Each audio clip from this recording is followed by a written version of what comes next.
Seja bem-vindo ao Reage 38, a sua dose diária de ódio ao pecado e não ao pecador. Não há motivação maior de comprar Bitcoin, de desinvestir, de não ter suas mãos sujas de merda e sangue de inocente, de castração de criança, de estupro de inocente e de aborto, do que as notícias da semana. Aqui você vê os vídeos que bombaram e que nunca vão aparecer na mídia marrom, na mídia sectária, na mídia militante e vendida. E agora, pocando, um salve para Alberto Dávila, que torou, meu irmão, os caras da MBL. Inclusive, Alberto tem um vídeo melhor do que esse, mas que o Wesley disse que vai passar pro próximo, que demonstra com admissões da galera da MBL que eles foram originalmente financiados por uma seita. Não é isso, Wesley? Teve isso ou não teve? Esse fica pro próximo. O atual é Renan Santos, falando sua opinião sincera de Enéas Carneiro. Alguém que pediu a morte do professor Olavo de Carvalho, que pediu a prisão do professor Olavo de Carvalho, que despreza Enéas Carneiro e que mandava coração para Xandão. Esse cara é direito ou não é? Você que vai me dizer. No último vídeo, muitas pessoas criticaram quando eu questionei se ele era casado ou não. Se eu recomendo a maioria das pessoas a juntar dinheiro primeiro e depois casar. A questão era uma análise fática. Ele atacou Nicolas Ferreira como franga homofóbica. Para começar, que homofóbico é nova em língua esquerdista. Quem usa essa expressão também não é direita. E Nicolas, por mais que você possa criticá-lo, não se pode criticá-lo como pai de família e marido. Ele, me parece, e as evidências públicas, seu marido é um pai exemplar. E aí eu questionei, quem é mais provável de ser um homofóbico, de ser uma franga homofóbica, aquele firme, filho do pastor, firme na fé, com família numerosa e bem casado, ou aquele que nunca casou e que não fala de sua vida pessoal? Você nunca viu ele com a mulher e as ex-namoradas o acusam de ser estúpido. Não é isso, Ellen?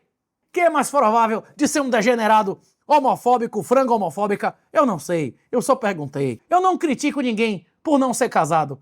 A maioria dos santos não foram casados. O exemplo de Jesus foi não ser casado. Só que, ao contrário de Renan Santos, Jesus tinha uma profissão, não é isso, Ellen? Até mesmo o Filho de Deus, que tinha a missão mais gloriosa na Terra, tinha uma profissão de homem, meu irmão, antes de querer dar ordem aos outros. Mais uma vez eu repito, uma das grandes lições do curso online de filosofia do professor Olavo de Carvalho e do curso de formação política do professor Olavo de Carvalho. Recomendo altamente, inclusive o COF e o curso de formação política ainda estão à disposição na internet. Mais importante do que as promessas são os compromissos pessoais. A quem você deve? Quem você se uniu? Quem são seus amigos? Quem lhe contratou? Quem foram seus sócios? O Brasil já experimentou primeira-dama, que custa e custava mais de R$1 milhão por dia. Quem é a primeira-dama? É ou não é uma escolha relevante? Não é não, Erley? Renan? Quem é a sua primeira-dama? Abra o jogo. Qual foi sua profissão? Quanto é seu patrimônio? Vamos ver na sua declaração quantas dezenas de bitcoins você declarou. Quem não se sustenta, quem não é capaz de acumular patrimônio e pagar suas próprias contas, tem condição de ser comandante em chefe e CEO de uma organização que lida com centenas de bilhões de reais? Sim ou não, Wesley? Quem não administra a própria vida, quem não paga as próprias contas, tem autoridade moral de administrar o dinheiro e a vida dos outros? Pois é, era simplesmente isso que eu estava falando. Não tem problema nenhum ele não ter esposa. Agora, se o cara quer ser presidente do Brasil, ele tinha que responder. Por que não tem? Onde estão seus filhos? Por que razão você não teve eles? E se ele entra na vida sexual do Nicolas, seria interessante também ele afirmar de onde veio essa informação que ele obteve de que Nicolas é um homossexual enrustido. Pois é. Afirmativas extraordinárias exigem comprovações extraordinárias. Não é isso, Ellen? Quem afirma coisas sem provar é um boca mole. é um fanfarrão. Veja o que o Renan Santos falou do Dr. Enéas. Doutor Enéas, péssimo parlamentar, inútil. Você me ofende falando que nosso projeto é parecido com o Prona. O Prona era uma bosta. Você que é o brabo, Renan Santos, realmente não tem como comparar. O Enéas, ele era doutor, terceiro sargento do Exército, formado em medicina, física, matemática, mestre e presidente da Sociedade de Cardiologia do Rio de Janeiro, que surpreendeu todo o TSE após ter estudado sozinho o Código Eleitoral brasileiro e fundando e administrando com o dinheiro do próprio bolso o seu partido Prona. Realmente não tem como comparar com você, Renan Santos, que é um defensor e usuário público de drogas alucinógenas, inclusive já foi até acusado de estupro no passado. O Prona era um partido cheio de tranqueira. A missão vai ser tipo promofone? Não, a missão não vai ter a doutora Avanir e um monte de idiotas. Era uma tranqueirada. O Prona contava com cientistas, médicos, economistas, generais, almirantes, brigadeiros. O que o MBL chama de tranqueira são pessoas especialistas em todas as áreas possíveis, como José Walter Bautista Vidal, que era PhD em física nuclear pela Universidade de Stanford, serviu como secretário de Ciência e Tecnologia e foi um dos idealizadores do Proálcool. O MBL chama de tranqueira pessoas como Adriano Benayon, que era um diplomata, doutor em economia pela Universidade de Hamburg, na Alemanha, que era simplesmente o consultor do Senado em economia e subchefe da divisão de cooperação tecnológica do Itamaraty. Essa é a tranqueira que encabeçava o partido do Enéas, enquanto o partido do Renan é encabeçado por pessoas como o Arthur Duval, que está inelegível porque tentou fazer turismo sexual na Ucrânia com mulheres em situação de guerra. São fáceis porque elas são pobres. E Guto Zacarias, que tentou abortar a própria filha. Praticamente uma sucção. Não conseguiu fazer uma estruturação político-partidária minimamente decente, tá? Não conseguiu formar pessoas e o projeto morreu nele, porque o fundo do projeto Enéas era o Enéas. Tanto que o programa do partido era Meu Nome é Enéas. É impressionante como o Renan não tem nem vergonha de mentir. O Dr. Enéas publicou 2 edições de seu projeto de governo, um grande projeto nacional que fala sobre desenvolvimento do país, tratando de assuntos que só estão passando a ser debatidos nos dias de hoje. Foi o Enéas o primeiro a denunciar a participação de George Soros na política nacional. Professor George Soros!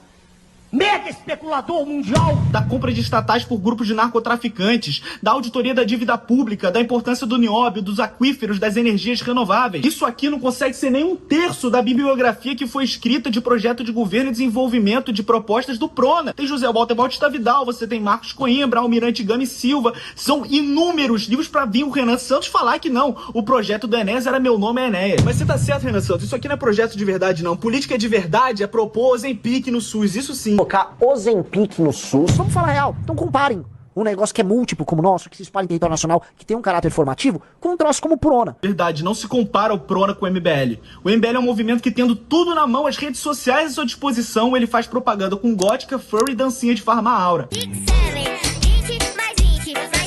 Mesmo assim, o MBL é considerado uma piada, enquanto o Enéas, sem ter nem 15 segundos de direito para aparecer, é considerado hoje em dia um herói, porque ele deixou um legado. Um legado que o nosso país pode realmente acordar com um nacionalismo genuíno e verdadeiro. Eu tirei título para votar em Enéas com menos de 18 anos. Quem representava o Prona na Bahia era uma perita criminal.